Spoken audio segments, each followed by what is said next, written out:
everyone, this is Mrs. Brown from the Attleboro Public Library. Today I'm going to show you another one of our 15-minute family STEAM activities. Today we are going to be talking about the perception of color. How do our eyes see color?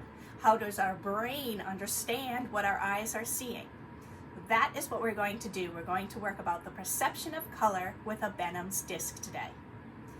Now, you may already have these materials at home, but if you would like to reserve a free kit of materials, you can contact me at 508-222-7820, or you can email me at attleborokids@salesinc.org.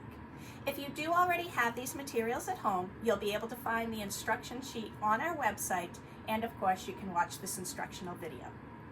If you decide to reserve one of our free kits of materials, inside the bag, you'll find the instruction sheet, you'll find a pencil, you'll find a push pin, and you'll find some copies of the Benham's disc.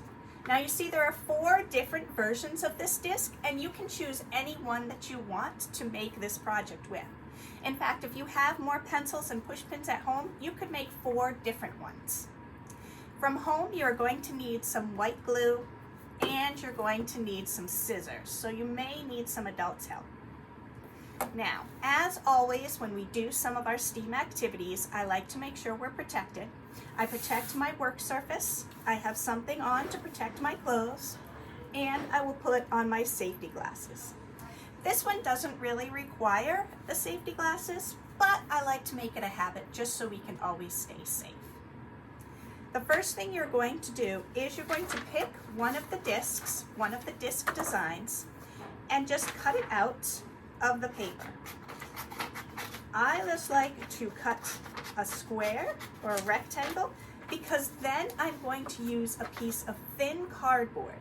This could be from a tissue box or a cereal box, and you're going to take this square and glue it onto your cardboard.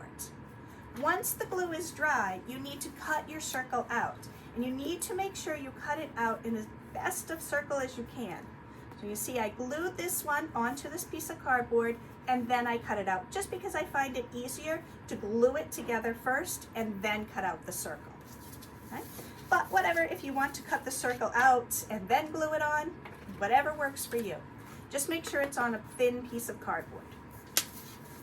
The next step you're going to do, take your glue, you're going to push your push pin right through the middle of the disc, like that.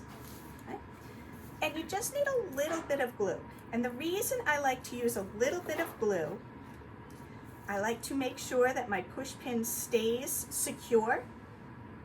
So I use a little bit of glue there, and I push my push pin through, and then I use a little bit of glue right on the metal part of the push pin.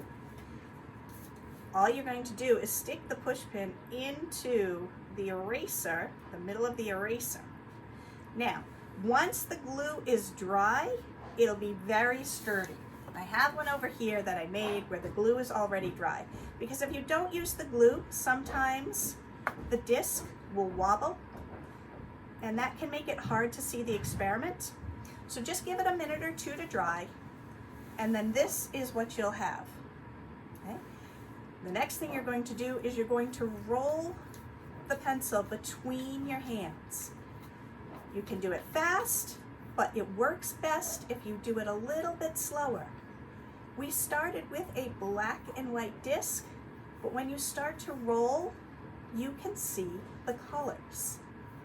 And that is what a Benham's disc does for us. It allows our eyes to see color even though the whole disc is black and white. Well, I gave you lots of detail here on your information sheet, but the short answer is because the spinning of the disc allows our retina and other parts of the eye to see colors even when it's just black and white. It's just the way our retina sees the disc and our brain interprets it. There's definitely a much longer explanation here on your sheet. I hope you enjoy making this project, and I would love to see the finished results and hear what you think about how we can see color with just a black and white disc. Thank you everyone, and I will see you next time. Bye-bye.